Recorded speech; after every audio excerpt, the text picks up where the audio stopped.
When I was a little girl, I used to visualize myself as a news broadcaster holding a microphone, much in the same way that I'm doing right now in front of my laptop computer.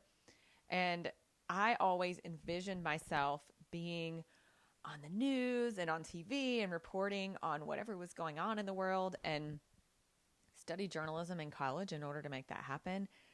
And then just kind of figured out that wasn't exactly the path that I wanted to go on. Partially me tuning into my own energy, partially the universe giving me signs and kind of showing me the way all along.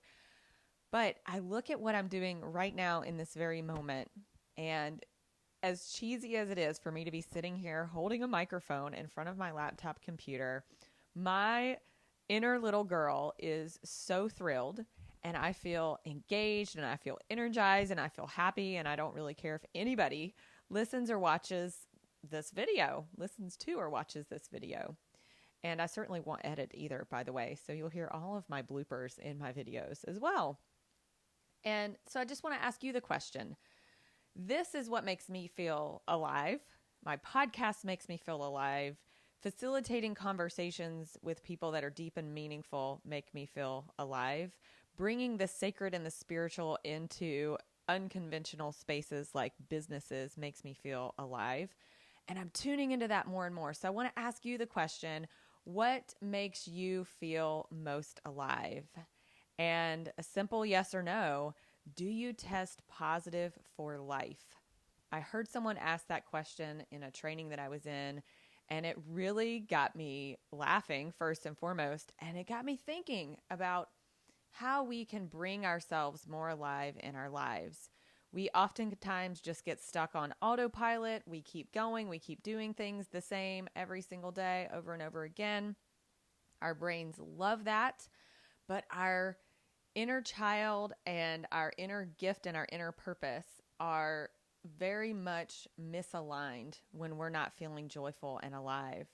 And I want to give you 3 opportunities, 3 invitations to check in with yourself and go a little bit deeper on your own personal level of energy, what you're feeling, what you're noticing, who you're being and becoming, that may or may not make you feel like you're being your most alive and your most aligned. So the first thing I want you to think about is, where do you feel energized and engaged and fulfilled and ready to just keep on going? You're losing track of time and you feel engaged in your mind, in your body, in your spirit. Start taking note of those places. What are you doing in those exact moments where you feel energized, when your inner child feels like it's come out to play and feels fulfilled and feels joyful and feels invigorated and ready to share that with other people?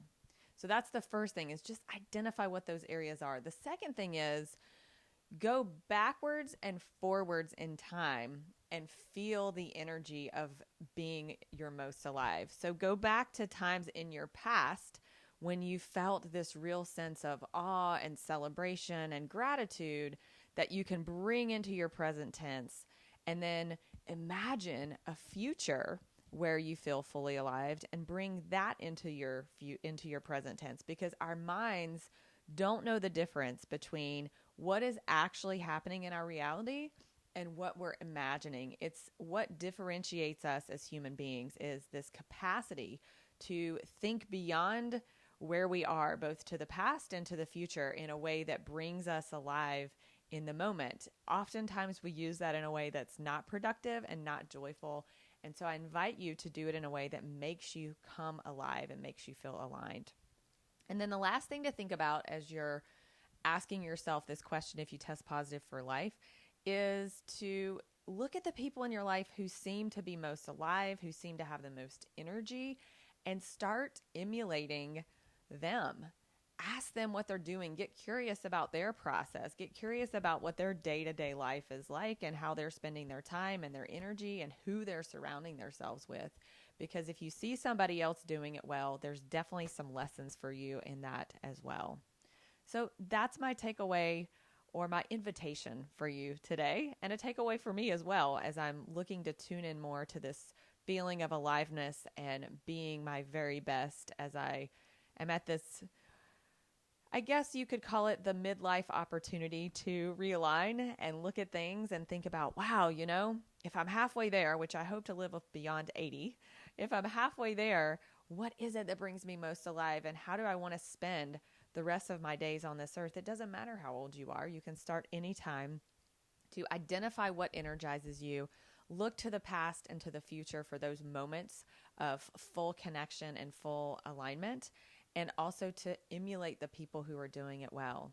And the thing that I'll leave you with is oftentimes, as we're stepping into this feeling of aliveness, there is something in us that's really scared because we haven't felt that fullness or that joy or really even known in some areas of our life what full aliveness actually feels like. And so there's fear. We're not going to get to a place where we're fearless about moving into this full energy. And so I invite you to do it scared and to move through your fear and to follow your instincts and follow your bliss into whatever it is that makes your heart sing. And I'll just say that there's only a one letter flip difference between the words scared and sacred.